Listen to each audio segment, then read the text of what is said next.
Bonjour, je suis Chantal Mérienne, infirmière au centre de vaccination polyvalente du Centre fédératif de prévention et de dépistage de la Mayenne.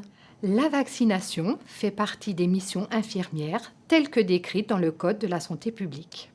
L'article R 4311-1 du Code de la santé publique prévoit que l'exercice de la profession d'infirmier ou d'infirmière comporte l'analyse, l'organisation, la réalisation des soins infirmiers et leur évaluation, la contribution au recueil de données cliniques et épidémiologiques et participe à des actions de prévention, de dépistage, de formation et d'éducation à la santé.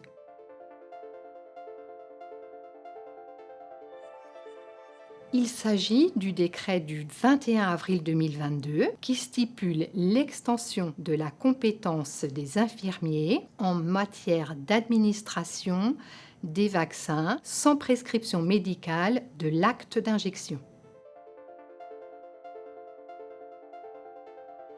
Les 15 maladies à prévention vaccinale concernées par ce décret sont le tétanos, la poliomyélite, la diphtérie, la coqueluche, les infections à pneumocoque, les méningites A, B, C, W, Y, les hépatites A et B, les papillomavirus, la rage et la grippe saisonnière. Les vaccins vivants BCG, rougeole, oreillon, rubéole, varicelle, fièvre jaune et zona ne sont pas concernés par cet élargissement.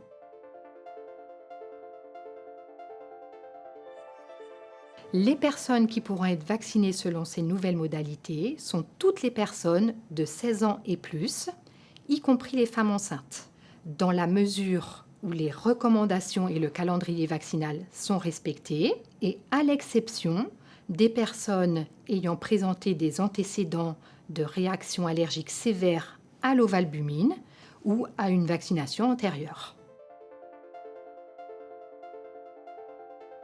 La formation des infirmiers suite à l'élargissement des compétences vaccinales n'est pas abordée dans le décret. L'HAS recommande de subordonner l'élargissement des compétences des professionnels à la conduite d'une formation selon la recommandation de la Commission technique des vaccinations. La Commission technique des vaccinations a proposé un socle commun de formation aux vaccinateurs sur le modèle de la formation pour la vaccination grippe, avec un focus pour les infirmiers, non pas sur l'acte vaccinal auquel ils sont déjà formés, mais sur les principes généraux de la vaccination, le calendrier vaccinal, les indications, non-indications ou contre-indications, et sur les enjeux épidémiologiques et de santé publique. Je pense qu'une bonne connaissance du calendrier vaccinal est nécessaire, à savoir le rappel diphtérie, tétanos, poliomyélite et coqueluche à 25 ans, puis le rappel diphtérie, tétanos, poliomyélite, plus ou moins la coqueluche, à 45 ans, à 65 ans, puis tous les 10 ans. La nouvelle recommandation du calendrier vaccinal 2022 concernant la vaccination diphtérie, tétanos, poliomyélite et coqueluche chez la femme enceinte entre la 20e et la 36e semaine d'aménorrhée, et ce à chaque grossesse. Le rattrapage vaccinal contre le méningocoque C jusqu'à l'âge de 24 ans, le rattrapage vaccinal chez les jeunes femmes et les jeunes hommes contre les papillomavirus jusqu'à l'âge de 19 ans révolu, pouvant aller jusqu'à l'âge de 26 ans chez les hommes ayant des relations sexuelles avec d'autres hommes. Ce que nous pouvons dire sur la traçabilité, c'est qu'elle est obligatoire.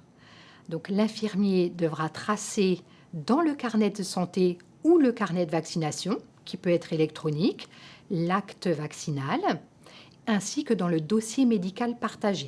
En l'absence de dossier médical partagé, sous réserve du consentement de la personne, l'infirmier devra faire part au médecin traitant de l'acte vaccinal réalisé. La conduite à tenir devant un effet indésirable, c'est la déclaration auprès du centre de pharmacovigilance de référence.